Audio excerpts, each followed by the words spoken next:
আশ্বিন মাসে বাপের বাড়ি আসেন ভগবতী।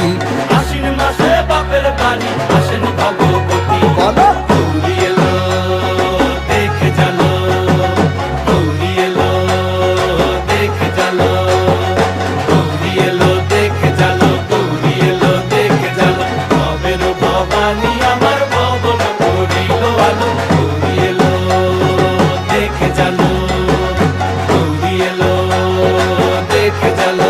ও দেখি সিংহের উপর উইঠা চুরি, অসুরের টিকি ধরি গলায় দিছে সাপ জড়াইয়া বুকে মারছে খুঁচা। কিন্তু